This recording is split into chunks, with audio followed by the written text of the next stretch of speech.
मेरे प्यारे छात्रों, सृजन क्लासेस के इस वीडियो लेक्चर में आप सभी का बहुत बहुत स्वागत है। आज हम लोग रासायनिक अभिक्रिया और समीकरण चैप्टर के अंतर्गत दूसरा वीडियो लेक्चर ले रहे हैं, जिसमें हम लोग रासायनिक अभिक्रिया से कौन कौन सा सूचना हम लोगों को प्राप्त होता है उसके बारे में डिस्कस करेंगे। साथ ही साथ रासायनिक अभिक्रियाओं के कौन कौन से प्रकार होते हैं उस पर डिस्कस करेंगे। ठीक है, तो रासायनिक अभिक्रिया से हमको कौन कौन सा सूचना प्राप्त होता है उस पर डिस्कस करते हैं। तो देखिए, आप जानते हैं कि रासायनिक अभिक्रिया में जो भाग लेते हैं उसको हम लोग अभिकारक कहते हैं, और उससे जो उत्पाद प्राप्त होता है अभिक्रिया के फलस्वरूप उसको हम लोग अभिकर्मक कहते हैं या फिर प्रतिफल कहते हैं। तो सबसे पहला सूचना तो हमको ये प्राप्त होता है कि अभिक्रिया में कौन कौन से उत्पाद भाग ले रहे हैं, कौन कौन से अभिकारक भाग ले रहे हैं या कौन कौन से पदार्थ भाग ले रहे हैं, और उनके अभिक्रिया के फलस्वरूप कौन कौन से प्रतिफल प्राप्त हो रहे हैं। ये तो पहला नंबर बात होगा। दूसरा नंबर बात कि अभिक्रिया में जो भी पदार्थ भाग ले रहे हैं उसका परमाणु कितना है, उसके कितने परमाणु या उसके कितने अणु या मोल भाग लेते हैं, या फिर उससे जो प्राप्त उत्पाद होता है उसके कितने परमाणु या कितने मोल प्राप्त होते हैं, उन सब चीजों के बारे में हमको जानकारी मिलता है। और उसका आयतन कितना है, उसका भार कितना है, ये सब चीजों का जानकारी हमको मिलता है। ठीक है, तो एक एक चीज करके हम डील करते हैं। तो सबसे पहला नंबर सूचना कि अभिक्रिया में कौन कौन से पदार्थ भाग लेते हैं। दूसरा, अभिक्रिया के फलस्वरूप कौन सा उत्पाद बनता है ये। तीसरा, अभिकारक के क्रमशः कितने परमाणु अथवा अणु, अणु को मोल भी कहते हैं, अभिक्रिया कर उत्पाद के कितने परमाणु अथवा अणु बनाते हैं। ठीक है, परमाणु अथवा अणु, अणु का दूसरा नाम जो है मोल है। चौथा है, आयतन के विचार से अभिकारक का कितना आयतन संयोग कर उत्पाद का कितना आयतन बनाता है, मतलब कितना आयतन संयोग करके कितना उत्पाद का आयतन बनाता है। पांचवा, भार के विचार से अभिकारकों के कितने भार अभिक्रिया करके उत्पाद के कितने कितने भार बनाते हैं। ठीक है, मतलब कितना अभिकारक में का भार होता है और उसके फलस्वरूप कितना भार बनता है उत्पाद का। अगला, अभिक्रिया के फलस्वरूप यदि गैस बनता है तो उसका आयतन एसटीपी हो गया, स्टैंडर्ड टेम्परेचर एंड प्रेशर, यानी सामान्य ताप और दाब पर 22.4 लीटर प्रति मोल प्राप्त होता है। मतलब गैस यदि बनता है तो उसका आयतन जो है मानक ताप और दाब पर 22.5 लीटर प्रति मोल प्राप्त होता है। ये आपको ध्यान रखना है। ठीक है, अब एग्जांपल से इस चीज को समझने का प्रयास करते हैं। मान लेते हैं हाइड्रोजन और ऑक्सीजन मिलकर के जल बनाता है, ये तो आप जानते हो, H2 + O2, तो H2O हो गया, और इसको संतुलित कर दिए तो 2H2 हो गया, यहाँ पर भी 2 लगा दिए। तो इससे कौन कौन सा सूचना प्राप्त होता है। तो इससे पहला नंबर सूचना प्राप्त ये होता है कि ये जो दोनों भाग लेता है उससे क्या बनता है, ये चीज, यानी हाइड्रोजन एवं ऑक्सीजन के बीच परस्पर अभिक्रिया से जल बनता है। ये पहला सूचना मिला। ठीक है, दूसरा चीज क्या कहता है, हाइड्रोजन के 4 परमाणु। देखिए, हाइड्रोजन के 4 परमाणु कैसे पूरे गए, तो हाइड्रोजन, यहाँ पर हाइड्रोजन के आगे 2 लगा हुआ है, 2 को 2 से गुना कर दिए, कितना हो गया, 2 दूनी 4 परमाणु। या फिर इसको अणु बोलेंगे तो हाइड्रोजन के आगे सिर्फ 2 लगा हुआ है तो इसको 2 अणु बोलेंगे, लेकिन परमाणु बोलेंगे तो 2 दूनी 4 परमाणु बोलेंगे। ठीक है, तो इसको ऐसा बोल सकते हैं, हाइड्रोजन के 4 परमाणु या 2 अणु, और इसी को 2 आगे जो लगा हुआ हाइड्रोजन के आगे इसको 2 मोल भी कहते हैं। तो 4 परमाणु या 2 अणु या 2 मोल। ऑक्सीजन के 2 परमाणु, देख लीजिए, ऑक्सीजन में 2 परमाणु है, उसके आगे 1 है, या 1 अणु या 1 मोल, 1 अणु को 1 मोल भी कहेंगे, से अभिक्रिया कर जल का 2 अणु या 2 मोल बनाता है। H2O को जल कहते हैं, उसके आगे 2 लगा हुआ है, तो इसका मतलब जल के 2 अणु या फिर 2 मोल बनाता है। ठीक है, ये हो गया आपका दूसरा सूचना। तीसरा सूचना पर चलते हैं। यदि इसके आयतन पर डिस्कस करें तो आयतन के विचार से 2 आयतन हाइड्रोजन, हाइड्रोजन के आगे 2 लगा है तो 2 आयतन हाइड्रोजन एवं 1 आयतन ऑक्सीजन, ऑक्सीजन के आगे यहाँ पर 1 छुपा हुआ है तो 1 आयतन ऑक्सीजन संयोग कर यानी अभिक्रिया कर क्या बनाता है, जल बनाता है। जल के आगे 2 लगा हुआ है तो 2 आयतन जल बनाता है। तो आयतन के विचार से 2 आयतन हाइड्रोजन एवं 1 आयतन ऑक्सीजन संयोग करके 2 आयतन जल बनाता है। ठीक है, ये अगला सूचना हुआ। और अंतिम सूचना ये है कि अभिक्रिया के फलस्वरूप हाइड्रोजन के 4 ग्राम।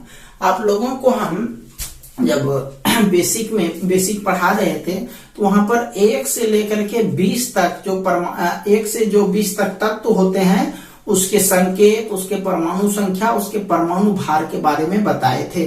तो यहाँ पर जो है उस हिसाब से हम लोग यदि परमाणु भार निकाले हैं तो हाइड्रोजन देखो, हाइड्रोजन के आगे कितना लिखा हुआ है, हाइड्रोजन के नीचे 2 लिखा हुआ है, ध्यान दीजिएगा। और आगे में भी कितना लिखा हुआ है, 2 लिखा हुआ है। तो हाइड्रोजन का जो परमाणु भार होता है वो 1 होता है। तो यहाँ पर 2 दूनी 4 परमाणु है तो 4 परमाणु यानी 4 गुना 1। तो इसका जो परमाणु भार हो गया इस टोटल का वो कितना हो गया, 4 ग्राम हो गया। उसी तरह से दूसरा देखिए ऑक्सीजन, ऑक्सीजन O2 जो लिखा हुआ है, ऑक्सीजन 1 परमाणु ऑक्सीजन का भार जो होता है वो 16 ग्राम होता है। तो 2 गुना 16 यानी हो गया 32 ग्राम। ठीक, राइट साइड में आइए, ये लिखा हुआ है 2H2O तो ये हो गया 2 दूनी 4, 4 गुना 1 जोड़ ये 2 यहाँ है तो 2 इसके साथ भी गुना हो गया, 2 गुना 16 तो 16 दूनी 32, 4 36 ग्राम। तो 4 हाइड्रोजन 32 ग्राम ऑक्सीजन से संयोग होता है तो 36 ग्राम जल प्राप्त होता है। तो यहाँ पर वही लिखना है, अभिक्रिया के फलस्वरूप हाइड्रोजन के 4 ग्राम एवं ऑक्सीजन के 32 ग्राम से संयोग कर 36 ग्राम क्या बनता है, जल बनता है। ठीक है, तो ये हो गया आपका कि किसी रासायनिक अभिक्रिया से कौन कौन सा सूचना हमको मिल सकता है उसके बारे में। ठीक है, चलिए ठीक है, इसको स्क्रीनशॉट ले लीजिए। चलते हैं हम लोग नेक्स्ट टॉपिक्स पर।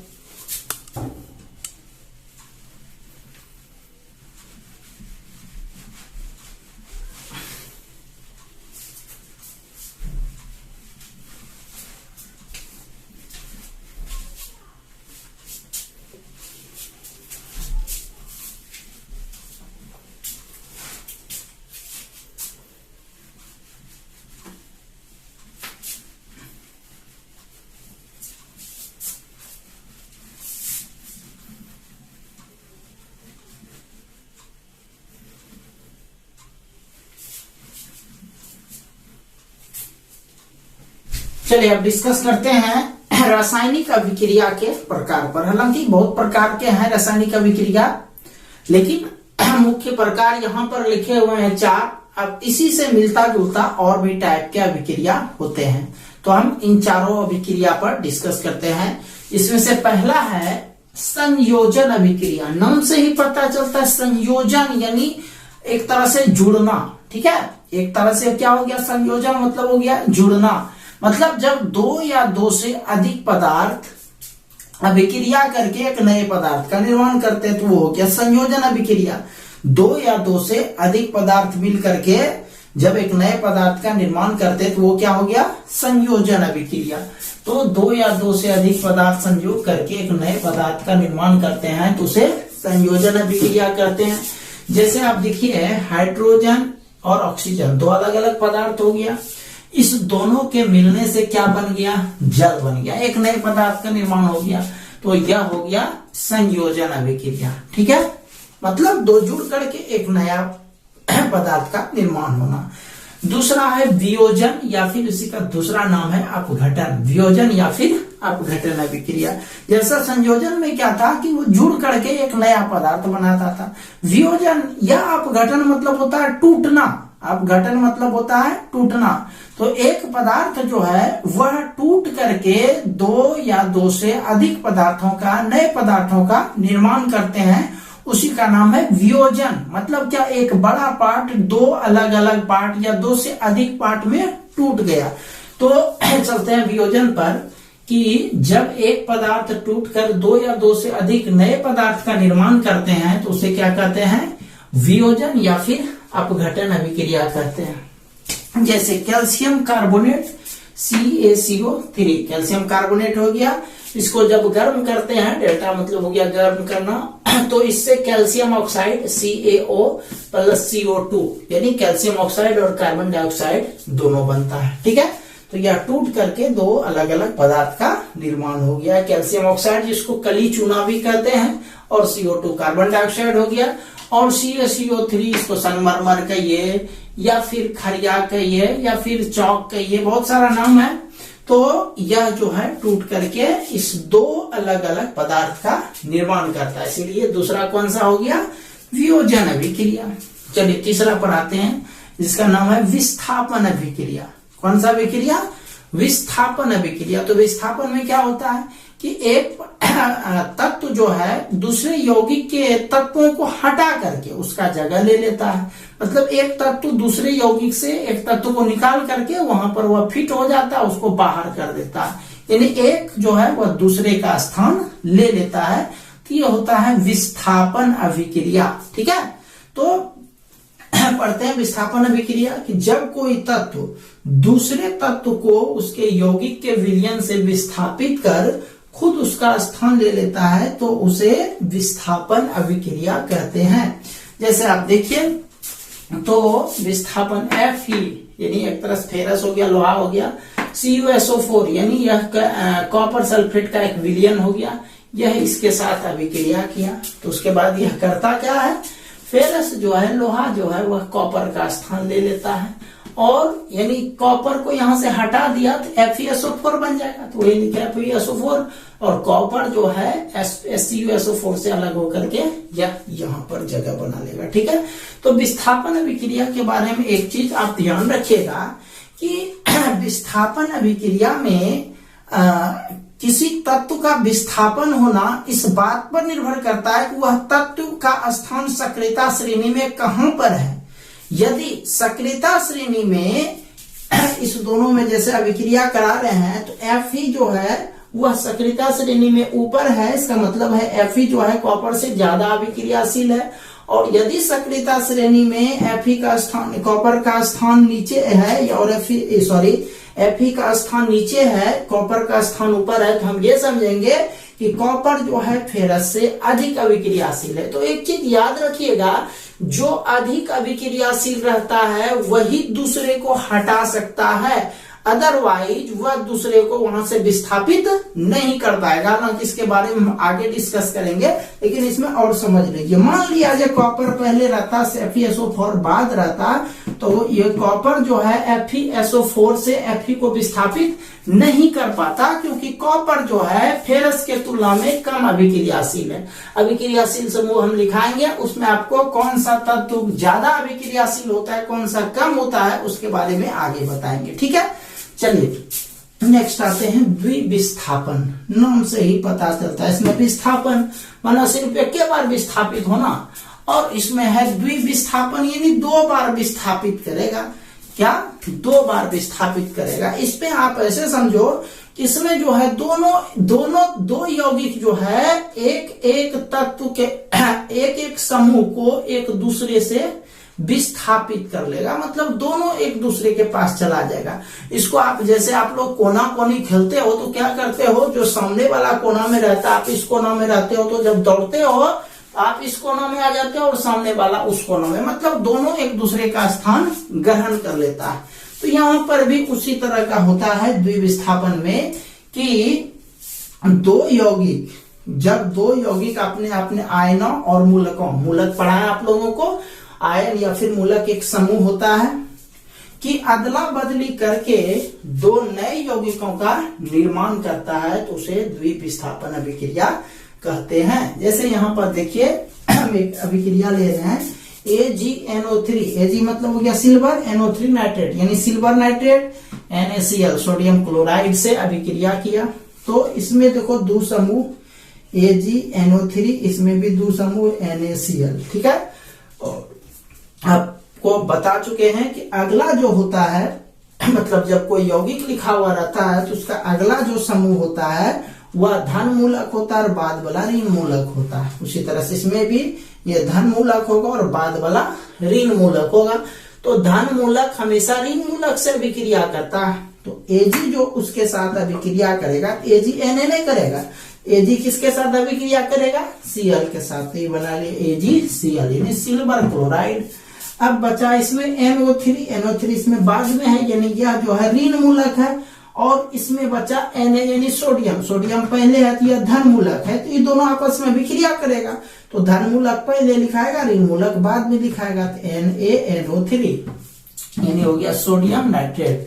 तो देखो Ag जो है Na का स्थान ले लिया और Na जो है Ag का स्थान ले लिया। Ag Na का स्थान लेकर के बना लिए AgCl। उसी तरह से Na जो है Ag का स्थान बना Na जो है Ag का स्थान लेकर के बना लिया NaNO3। मतलब इसमें जो है दो बार एक दूसरे को क्या करता है? विस्थापित करता है। तो ये हो गया कौन सा अभिक्रिया? द्विविस्थापन अभिक्रिया। ठीक है, तो ध्यान रखिएगा, इस चारों एग्जांपल्स को अच्छे से ध्यान रखिएगा और इसका डेफिनेशंस ध्यान में रखिएगा, क्योंकि बोर्ड एग्जामिनेशंस में क्या इस तरह से पूछ देगा, आपको रिएक्शन दे देगा और रिएक्शन के हिसाब से पूछ देगा कि यह कौन सा अभिक्रिया है। मान लिया जाए आपको यही वाला लिख दिया कि निम्नलिखित में से यह कौन सी अभिक्रिया है, यह अभिक्रिया कौन सा दे देंगे आप? द्विविस्थापन अभिक्रिया। यदि मान लिया जाए यही पूछ दिया CaCO3 ये दो पार्ट में टूट रहा है, आप देखिएगा कि जो चीज जो है दो पार्ट में टूट रहा है, बोल दीजिएगा तुरंत यह वियोजन अभिक्रिया है। ठीक है, तो इसका एक स्क्रीनशॉट ले लीजिए अच्छे से।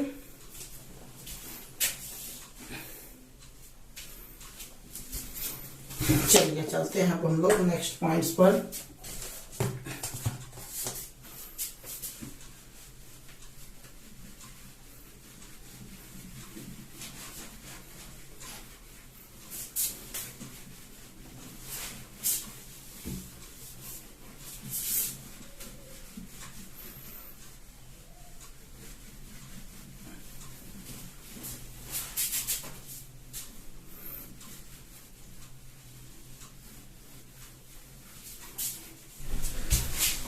नेक्स्ट चलते हैं प्रकाश रासायनिक अभिक्रिया। प्रकाश रासायनिक अभिक्रिया नाम से पता चलता है कि प्रकाश की उपस्थिति में जो होगा वो कहलाएगा प्रकाश रासायनिक अभिक्रिया। तो सूर्य प्रकाश की उपस्थिति में संपन्न होने वाली अभिक्रिया को प्रकाश रासायनिक अभिक्रिया कहते हैं। जैसे AgCl क्या हो गया? Silver chloride. तो सूर्य प्रकाश को यदि यहाँ पर मान लिया जाए UV भी लिखा हुआ रहेगा तो समझ जाइएगा सूर्य प्रकाश के बारे में कह रहा है। तो AgCl जो है वह टूट गया Ag और Cl2 के रूप में। तो खैर यह सूर्य प्रकाश की उपस्थिति में हुआ, इसलिए हम लोग इसको प्रकाश रासायनिक अभिक्रिया भी कहेंगे। लेकिन आप एक चीज जानते हो, एक चीज आप पहले पढ़ चुके हो कि एक पदार्थ जब अलग अलग दो पदार्थ में टूटता है तो उसको वियोजन अभिक्रिया भी कहते हैं। तो इसको जो है हम लोग वियोजन भी कह सकते हैं। तो वियोजन का ही यह रूप है एक प्रकाश रासायनिक अभिक्रिया। चूंकि यह एक पार्टिकुलर है, विशेष है, यह अभिक्रिया जो संपन्न हुआ सूर्य प्रकाश में, इसलिए किसका विशेष नाम दे दिया गया? प्रकाश रासायनिक अभिक्रिया। ठीक है, तो यह वियोजन भी है, इसको आप लोग समझ रहे हो कि वियोजन कैसे है। चलिए नेक्स्ट चलते हैं ऊष्माक्षेपी अभिक्रिया। ऊष्माक्षेपी मतलब ऊष्मा का उत्पन्न होना, ऊष्मा का निकलना, ऊष्मा का मुक्त होना। तो वैसी अभिक्रिया जिससे ऊष्मा मुक्त होती है उसको जो है ऊष्माक्षेपी अभिक्रिया कहते हैं, ऊष्मा का क्षेपण होना। वैसी अभिक्रिया जिसमें ऊष्मा मुक्त होती है उसे ऊष्माक्षेपी अभिक्रिया कहते हैं। तो C+O2 बन गया, CO2 प्लस ऊष्मा। तो इसमें देखो C+O2 यह एक पदार्थ हुआ, एक दूसरा पदार्थ हुआ, यह दोनों मिलकर के एक नए पदार्थ का निर्माण किया। तो इसीलिए इसको हम लोग संयोजन भी बोल सकते हैं। बट इसमें होता क्या है? ऊष्मा उत्पन्न हो रहा है इस अभिक्रिया में, इसलिए इसका पार्टिकुलर नाम हो गया ऊष्माक्षेपी अभिक्रिया। ऊष्मा उत्पन्न होने का मतलब हुआ कि इसमें ऊर्जा उत्पन्न होता है, उसमें यह ऊर्जा उत्पन्न होता है। ठीक है, चलिए नेक्स्ट पॉइंट पर चलते हैं ऊष्मा शोषी अभिक्रिया। जस्ट उसका विपरीत, एक था क्षेपण यानी ऊष्मा का उत्पन्न होना, ऊष्मा का मुक्त होना, लेकिन है इसमें उष्मा शोषी, यानी उष्मा का अवशोषण होगा, यानी उष्मा की आवश्यकता और पड़ेगी। तो उष्मा क्षेपी अभिक्रिया होगी, उष्मा शोषी अभिक्रिया होगी। वैसी अभिक्रिया जिसमें उष्मा का अवशोषण होता है उसे उष्मा शोषी अभिक्रिया कहते हैं। नाइट्रोजन प्लस ऑक्सीजन, ये हो गया NO हो गया, नाइट्रोजन ऑक्साइड हो गया। तो यह हो गया, इसमें उष्मा जो है शोषण होता है, इसलिए यहाँ पर माइनस उष्मा लिखा गया। ठीक है, चलिए नेक्स्ट चलते हैं।